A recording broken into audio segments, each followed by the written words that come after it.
I'm Samantha Mabe, website designer and founder of Lemon and the Sea, and this is Elevate Your Practice. If you're a holistic health practitioner ready to grow your practice without wasting time on things that don't work, you're in the right place. Each week, I share website, SEO, and marketing advice along with guest experts so you can bring in the right clients and feel confident about how you are showing up and serving the people that you help. Let's get started.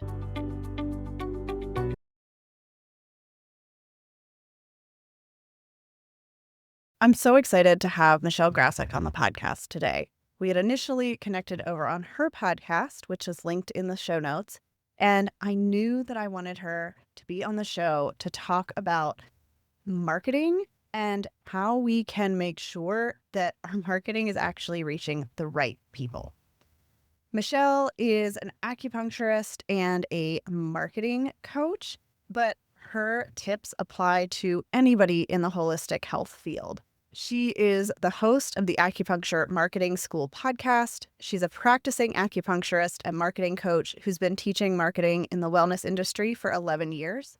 And it's her mission to help you grow your business using marketing techniques that are genuine and generous. Michelle aims to help you outline a strategy, focus on marketing that's authentic, and get new patients every week. She shares her practice building tips and strategies on her website and on social media, which will be linked in the show notes. And we had a really great conversation about how you can get better results from your marketing, why niching down can be so impactful, and what's working in the marketing space for holistic health practices right now. Hi, Michelle. Thanks for joining me. Hi, thank you so much for having me. Can you tell us a little bit that might not be in your bio about what you do and who you work with? Sure, yeah. So I am an acupuncturist. I have been for about 15 years, and I've also been teaching marketing in the wellness industry for about 11 years. And I run a podcast called Acupuncture Marketing School. I love teaching marketing from the angle that it does not have to feel gross. It can be, it sounds corny, but genuine and generous and real. And I think that's important. Yeah, that's awesome. And I love thinking about it like if you don't do marketing, then people don't know that you're there. They don't know that you can help. And we're looking for solutions.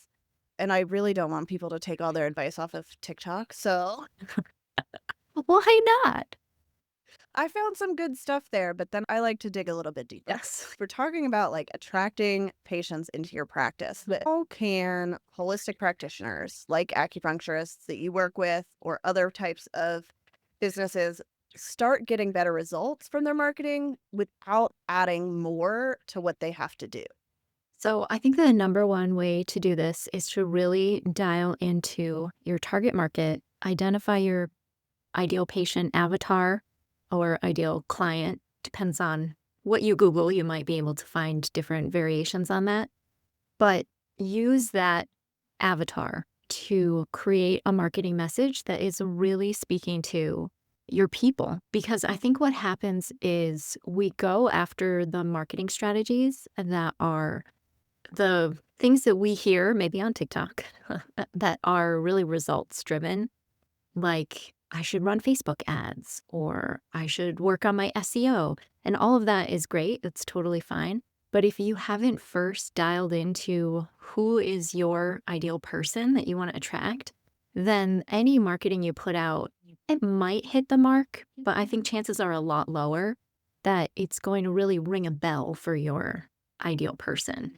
So I always walk my students through target market and ideal patient avatar so that we can write their marketing message and then create their branding. And then we get into all of the visibility pieces like having an email newsletter or getting out in the community, et cetera, because I think it's so much more effective when you know who you're speaking to.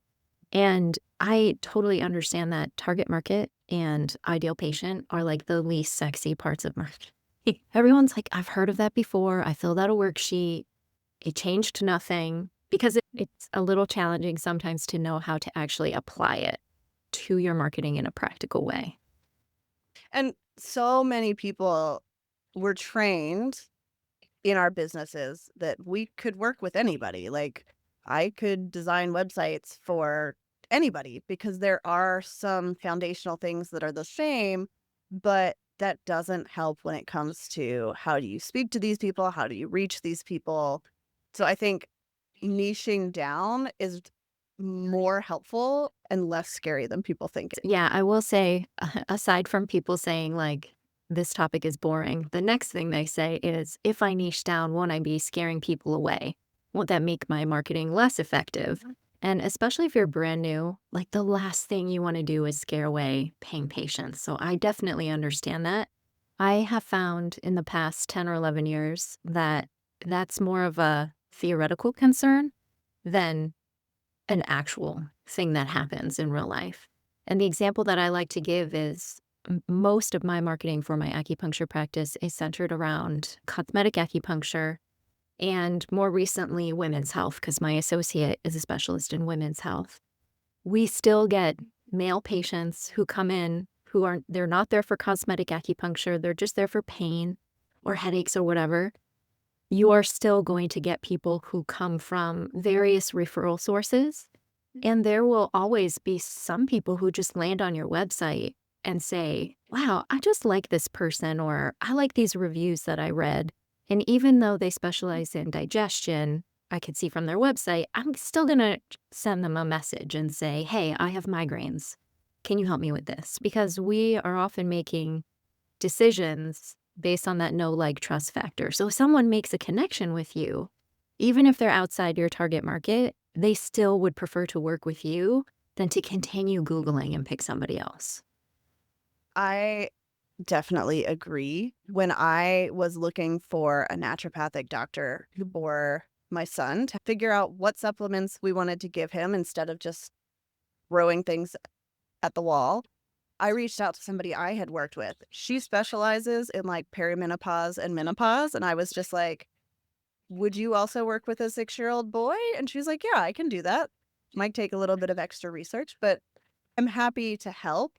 And I've heard that from a lot of people. It doesn't mean that you're not going to get people from all over. It just makes it so much easier to market. You and I had a conversation about SEO on your podcast. And when I do SEO research and I look for keywords, it's much easier to rank for something like fertility acupuncturist than it is for acupuncturist. So even that piece, it's much easier to show up in front of the right people if you are targeting a certain group or a certain symptom or one specific thing that you're going to focus on. Absolutely. And I always encourage people to think about the patients who are their biggest fans, the ones who are talking about you to everyone. It's almost like that trust is passed on through different people, right? Like, oh, I told my best friend, and now they really want to come see you, but they're coming for something totally random that we've never even talked about before. And okay, great. That's always going to continue happening. For me, so much of marketing is about trust when you're thinking about the individuals you're trying to reach. And I love what you said about the SEO just being easier when it is more specific because you're not trying to compete with everybody. Especially if you are in a location where are a lot of practitioners Mm. that do the same thing. It's much easier if you can say, I work with this specific type of client. I help with this specific issue. And people, when they are searching, they might be typing something general in, but they're more likely going to refine that search to find somebody who fits with what they actually need. I don't know if AI or word search engine optimization is doing this in general, like Google, but do you feel like Google takes what it knows about a person and factors that in? So even if they're searching something generic or broad, it's still giving them answers that are like a little bit tailored to what it knows you've searched in the past. Hey, that's more AI Gotcha. Yeah. is going to pull information from your website and any profiles you have on other websites. Anywhere that it can find like your name it's going to put that together and it's going to say, okay, I recommend this particular practice because of all these reasons. And a lot of times it will actually tell you like where it found that information. I will say I just Googled my own business the other day, and even those search results have changed because instead of just being different links to my website and then my Instagram profile, LinkedIn profile, it was actually pulling specific Instagram posts that I had made Wow. and like specific things. They might be more popular or whatever, but it's showcasing those as well as just like the website links. It's fascinating. Crazy. Things are always changing, but I think the more clarity that you have Mm, and the more clarity that you can give in your marketing, yes. the easier it is for any of these tools to then recommend you to the right people. Yeah, I mean, that's a really good point. Sometimes I will remind my marketing students that everything we're doing with our website and all of our search engine optimization efforts are really just telling Google who to send us. Who are we a good fit for? And so when we are really vague on our website, it doesn't help Google know when it gets a search query if we're the right person. Instead, we're just vanilla, like 40 other acupuncturists, and it's looking for someone who rings a bell and is like, oh, okay, this person matches what, or this business matches the search query better than this handful of people who have really nothing in particular to say. And I think that it's really hard for people to hear that too, is because, especially if they're resistant to niching down, but yeah, Google appreciates the help. Yeah. And I think we appreciate the help too. Once you land on somebody's website, if I've typed in something and I land on your website, I want it to be specific and feel like, oh, yes, you understand me and what I'm going through, and your solution is actually going to get me the result that I'm looking for. And so being really vague in who you work with, but even just being vague and saying things like feel better or revitalize your life. Live a more vibrant life. What does that I don't, mean? it doesn't mean anything. Nobody wants to live a more vibrant life. They want to like sleep at night and not be in pain when they go on a walk. Yes. So, what are some of the marketing approaches that are working best for clients right now? Right now, I would say that optimizing your Google business profile seems to be getting people really good results. I'll say, quote, the fastest, because I'm really not sure how long it takes, but it's not like overnight, but it's still faster than many other marketing approaches. I don't know about you. I had a marketing mentor who always used to say, try and be consistent with a new marketing strategy for at least 3 months before you decide if it is working, because it literally has to like marinate. It has to mature. And if you give up in 3 weeks, then you really don't have a good handle on whether it's going to give you a good ROI. Whereas with optimizing the Google business profile, I think it's getting results for people faster than 3 months, certainly.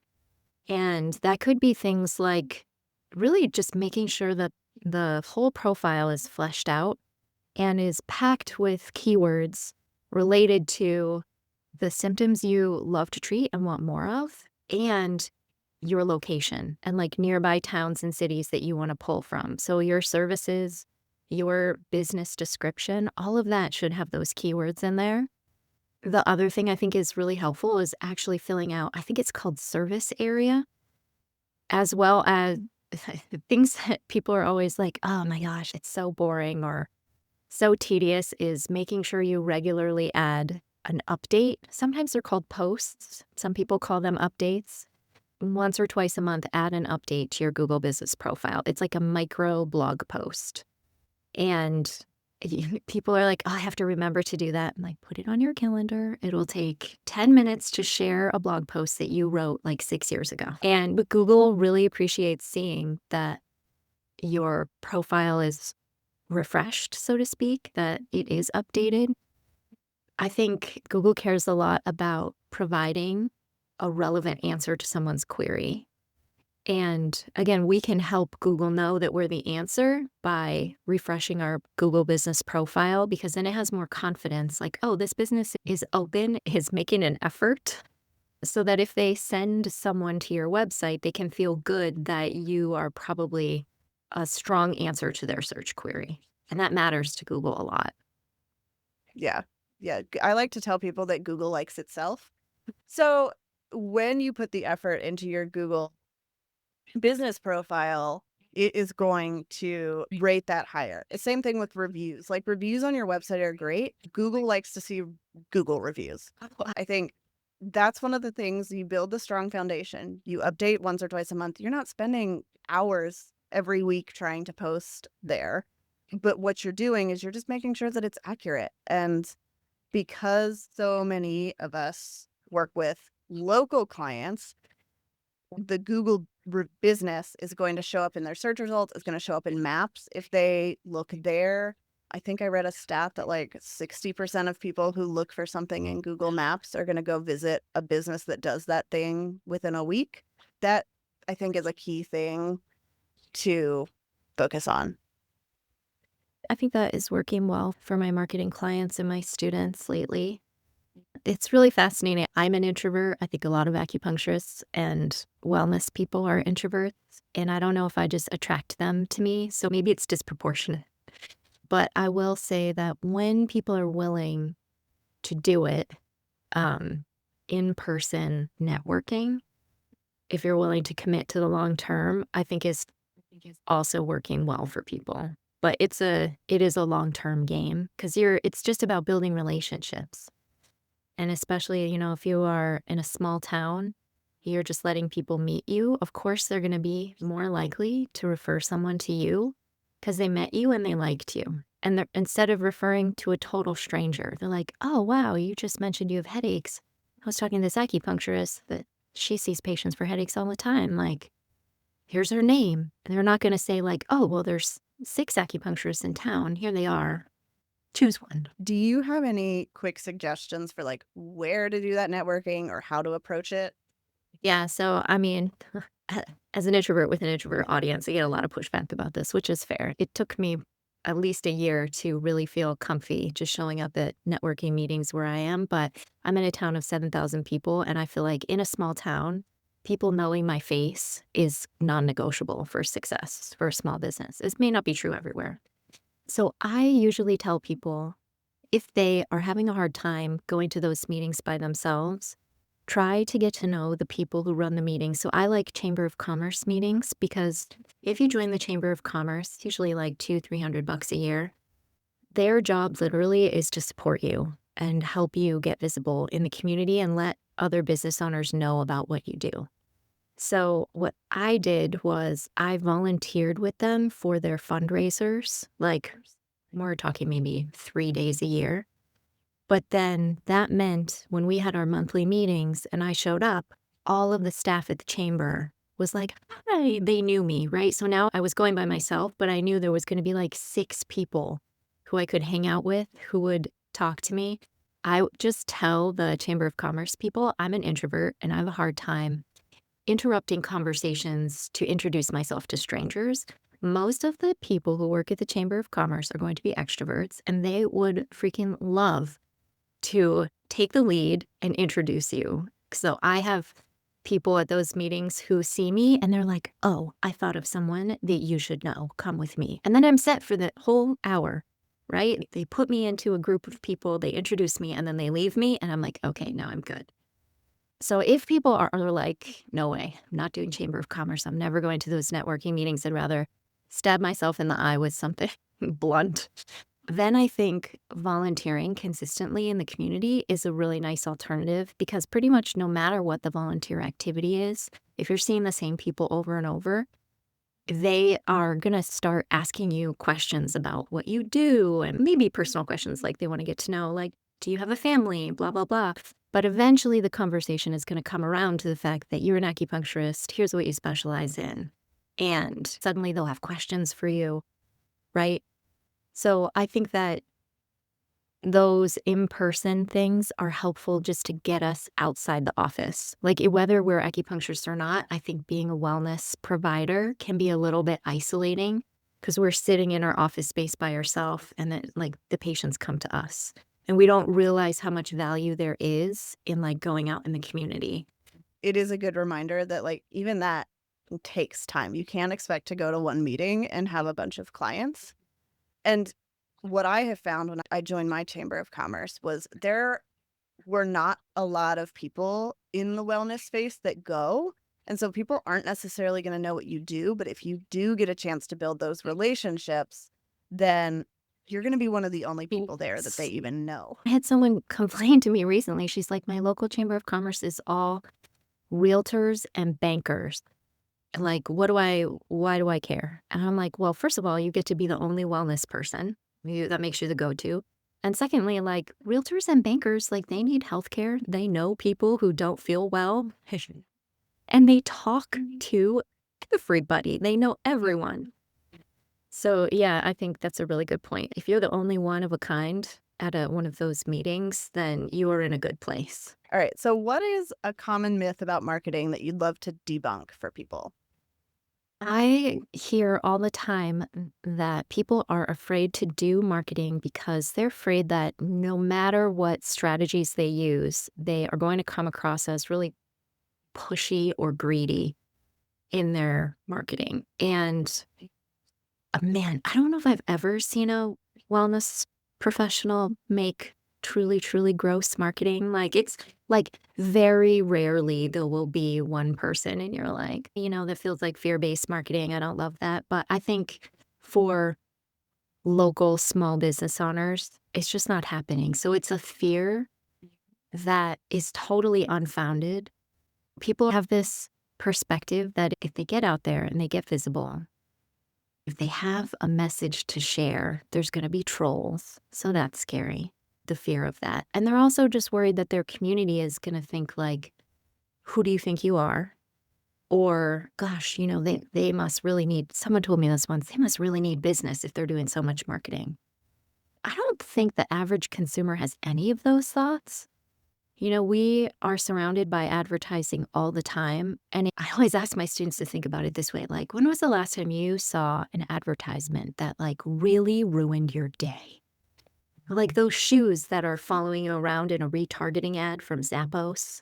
That's not ruining your day, right? It's just like a little reminder like, hey, you liked these. Like, yep, I still like them. Still trying not to buy them, but there they are. And so I just think that taking a step back and really trying to put ourselves in the shoes of our ideal patient and saying, if I were to see advertising about something I need and I'm actually interested in, how would it make me feel? Maybe I would feel relieved or interested. Like, hey, wow, I never thought about like nutrition for XYZ before. And then they start to pursue it. We are so rarely coming across to our communities in a gross way. So being able to release that fear helps us actually show up in our marketing consistently. You're never going to show up consistently for something that you are genuinely afraid of, or you're afraid that people are judging you. So getting to the root of like, what is that fear based in and how can I debunk it by saying like, okay, when I'm a consumer, do I ever feel that way? And why? Is it because you watched a car commercial when you were growing up and that person just shouted at you? If you're worried about that, you're never going to create marketing like that. So just let it go and be like, okay, I know that I don't want to create a car commercial. Perfect. We have to remember too that we see all of our content, but the algorithm doesn't show our content to everybody. And more, it seems like you're seeing things that you have searched for and you've looked for. So Yes. if you're showing up in front of somebody, it's probably because you can help them. They're searching something related to what you offer. I really like that. I think we need to remember how many emails you get from like a website after you've abandoned cart and how many times they come back to remind you to purchase something. So if somebody listens and they just want to do one small action today to make their marketing easier and more effective, what would you recommend that they do? Well, going back to earlier in the conversation, I would say go into your Google business profile and just try to fill out all the available fields. Make sure that your description, your services are filled out and detailed. Add a new photo, add a post, maybe ask for a Google review. Even just doing one of those things is a really good start for today. All right, awesome. So if people want to connect with you and learn more, where can they do that? My website is michellegrassic.com, and I'm on Instagram at Michelle Grassic. I have lots of free resources on my website. I love creating worksheets and checklists. Marketing checklists are my jam, so I have some free checklists on my site, some free PDA credits if people are acupuncturists as well. Awesome. I will link to everything in the show notes, and you have a podcast too. Thank you so much for coming on and talking about this. I'm excited for people to really get into their marketing and like figure out the best thing for them and make those little steps forward instead of continuing to push it off because they've got other things to do. Yeah, absolutely. Thank you so much for having me.